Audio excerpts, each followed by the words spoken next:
그의 플레이는 파리 생제르맹 선배인 메시와 비견된다. 특히 볼을 컨트롤하자마자 고민도 하지 않고 쏜 그의 슛 궤적은 흡사 메시가 날린 슛과 비슷했다. 이강인의 대활약 속에 대한민국 축구 국가대표팀이 바레인을 만나 3대1 승리를 거뒀습니다. 오늘 이강인 선수는 공격수로서 보여줄 수 있는 전부를 보여줬는데요.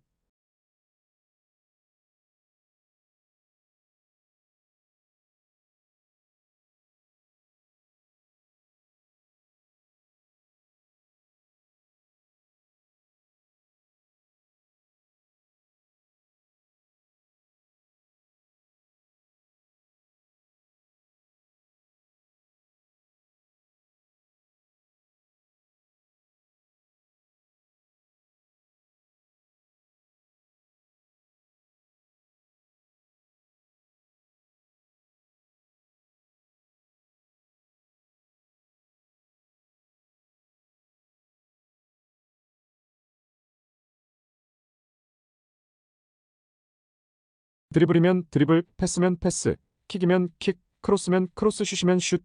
그야말로 모든 것을 보여줬다고 해도 과언이 아닌 경기였습니다. 오늘 경기가 끝나고 한국뿐 아니라 전 세계가 난리가 났는데요. 실제 이강인이 뛰고 있는 파리 생제르맹, 그리고 파리 생제르맹이 소속된 리그인 리그안까지 공식 SNS에 이강인 사진을 올리며 이강인이 차세대 슈퍼스타인 것을 인정하는 모습이었습니다. 뿐만 아니라 대한민국 축구의 라이벌인 일본마저도 오늘 이강인의 활약에 충격을 먹은 모습이 보였습니다. 평소 쿠보, 미토마 등 좋은 선수들이 있는 일본은 인터넷상에선 유독 대한민국 선수들을 평가절하하는 모습을 보였는데요. 하지만 오늘은 전혀 그럴 수가 없었습니다. 왜냐하면 이강인이 정말 모든 것을 보여줬기 때문입니다. 그리고 오늘 경기에선 이강인의 선수 가려진 숨은 보석 같은 선수들이 2명이나 있었습니다. 득점, 그리고 항상 스포트라이트를 받는 선수들은 손흥민, 이강인 등이었지만 그 선수들은 오늘 경기도 묵묵히 뛰어주며 자신들이 진가를 제대로 발휘했는데요. 특히 많은 오늘 득점 대부분에 관여하며 왜 이 선수들이 대한민국 국가대표 주전으로 경기를 뛰는가를 증명했으며 일반적인 사람들은 몰라도 같이 뛰는 축구 선수들이 인정하는 축구 선수들 이야기까지. 더운 날씨, 한국과 바레인이 아시안컵 조별 예선 첫 경기에 만났습니다. 많은 전문가들이 한국의 무난한 승리를 예측하는 경기였는데요. 하지만 경기가 막상 시작되니 전혀 다른 모습이었습니다. 한국 날씨로 겨울임에도 불구하고 매우 더운 카타르의 날씨, 한국 국가대표팀은 전반전부터 몸이 무거워 보였는데요. 반대로 아시안컵이 열리는 카타르가 바로 옆인 바레인은 마치 홈구장에서 경기하듯이 몸이 가벼워 보였습니다. 그렇게 답답한 흐름이 이어가며 경기가 진행되었는데요. 답답한 흐름 속 정말 눈살을 찌푸리는 장면이 나왔습니다. 바로 오늘 주심을 맡은 중국인 심판 마닝 때문인데요. 오늘 경기에서 카드를 남발한 주심은 경기 초반부터 카드를 남발하기 시작했습니다. 하지만 문제가 있었는데요. 양측의 판정이 공평하다면 심판의 성향이 애초에 카드를 잘 주는구나 라고 판단을 할 수 있겠지만 오늘 경기는 보는 사람들까지 불편할 정도로 한국에 대한 노골적인 판정은 보는 사람들을 당황하게 했습니다. 그리고 노골적으로 한국에 불리한 판정을 계속하였습니다. 특히 말도 안 되는 장면들이 많았는데요.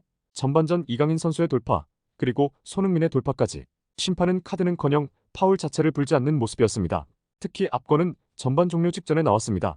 사이드에 볼을 받으러 가는 손흥민 선수를 향해 바레인 선수가 격투기를 방불케 하는 록킥을 날렸는데요. 중국 프로축구에서나 보던 파울이 국제대회에서 나와 충격적이었습니다. 하지만 심판은 카드를 꺼낼 생각이 전혀 없어 보이는 게 말도 안 되었습니다. 오늘 경기를 보며 방송을 한 허정무 감독 또한 뼈있는 이야기를 했는데요. 오늘 심판의 판정은 이해해야 한다. 왜냐하면 중국 축구의 수준이 낮기 때문에 심판까지 수준이 낮은 것이다라는 이야기를 하며 오늘 심판을 우회적으로 비판하였습니다.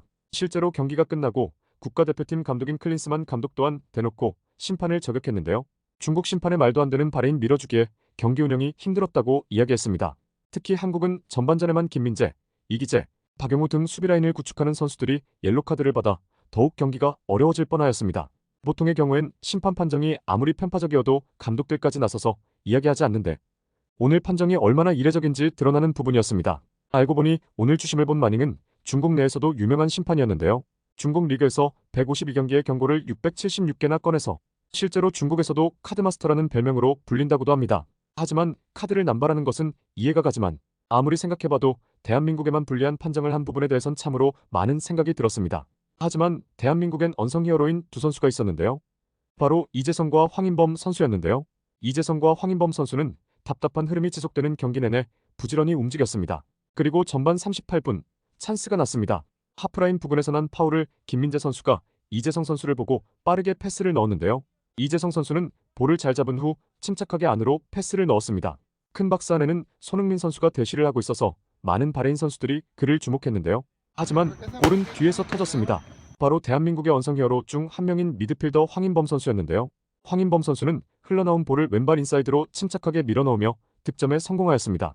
사실 이 슛이 되게 간단해 보일 수 있겠으나 자신의 주발이 아닌 발로 이렇게 깔끔하게 넣을 수 있는 선수는 아마 양발잡이인 손흥민 선수 말고 없을 거라 생각이 듭니다. 그 정도로 황인범 선수의 양발 능력 또한 레벨이 높은데요. 다만 스포트라이트를 받는 포지션이 아니다 보니 항상 아쉬울 따름이었습니다. 이재성도 마찬가지였습니다. 오늘 전반전 경기가 안 풀리는 내내 대부분의 찬스가 왼쪽에서 났는데요. 그게 바로 이재성 선수의 움직임 때문이었습니다. 기본적으로 지금의 한국 국가대표팀은 개인기량이 뛰어난 선수가 많은데요.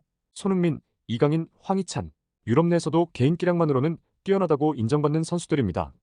하지만 축구는 11명이서 하는 스포츠다 보니 모두가 스타 플레이어가 될 수 없고 누군가는 안 보이는 곳에서 묵묵히 뛰며 그들을 보좌해줘야 하는데요. 대한민국엔 그런 선수가 2명이나 있습니다. 바로 이재성과 황인범입니다.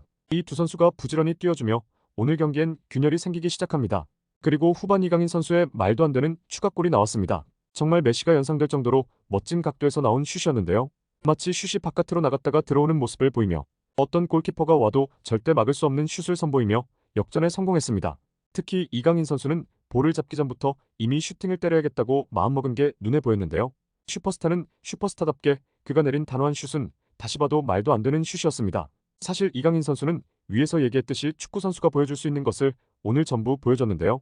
수비 3명 정도는 가볍게 가지고 노는 드리블이면 드리블, 만약 공격수들이 찬스를 놓치지 않았다면 최소 어시스트 2개는 했을 크로스면 크로스, 그리고 스스로 2골을 넣으며 증명한 2골까지.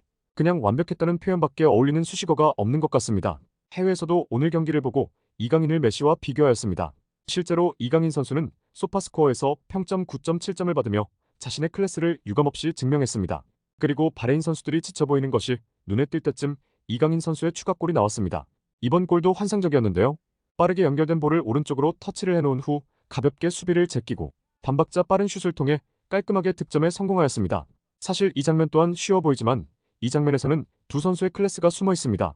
먼저 볼을 연결한 선수입니다. 바로 황인범 선수인데요. 우선 황인범 선수가 볼을 터치하는 과정에서 볼이 완벽하게 잡히지 않았습니다. 하지만 황인범은 반대쪽에서 노마크로 달려오는 이강인 선수를 확인했는데요. 만약 황인범 선수가 이 볼을 차기 좋게 오른발 쪽으로 잡고 그때 이강인 선수에게 연결했다면 이 볼은 득점으로 연결되지 않았을 겁니다. 하지만 타이밍을 잘하는 황인범 선수는 불편한 상태에서도 몸을 억지로 틀며 이강인의 타이밍에 맞추기 위해 볼을 연결하였는데요. 이 패스 덕에 우린 한 박자를 벌은 상황이었습니다. 하지만 빠르게 수비들이 내려왔기 때문에 5명이나 되는 수비들이 큰 박스에 내려오게 되었는데요. 여기서 다시 한번 이강인의 클래스가 나옵니다. 오른발로 쏘는 페이크를 하고 볼을 자신의 주발인 왼쪽으로 만듭니다. 하지만 이 과정에서 한 번의 슛을 쏘기 힘들게 만들어졌는데요. 여기서 이강인은 순간적인 판단으로 왼발을 디딘발로 쓰는 게 아닌 왼발로 한 번 더 짧게 밀어낸 후 그 다음 스텝에서 바로 슛으로 연결하며 득점에 성공하였습니다. 만약 여기서 왼발을 디딘발로 딛고 다시 한번 밀고 슛을 쐈다면 뒤에 달려오는 수비에게 슛이 걸렸을 텐데 이러한 사소한 부분이 이강인 선수가 월드클래스란 걸 스스로 증명하는 것 같았습니다. 결국 경기는 3대1 한국의 승리로 끝났습니다. 오늘 경기는 대한민국의 저력이 여실히 나오는 경기였는데요. 개인기량이 뛰어난 공격진 그리고 묵묵히 굳은 일을 하는 나머지 선수들. 경기가 끝나고 일본 또한 난리가 났습니다. 이강인의 활약에 관해 뜨거운 반응을 보였는데요. 하지만 역시 그들은 그들다웠습니다. 이강인을 극찬하는 사람들도 있었지만 이렇게 환상적인 활약에도 불구하고 다른 이유들을 이야기하며 비난 섞인 어조로 이야기했는데요. 이번 아시안컵 결승에선 꼭 일본을 만났으면 하는 생각이 들었습니다. 굿모닝 풋볼은 여기까지입니다. 감사합니다.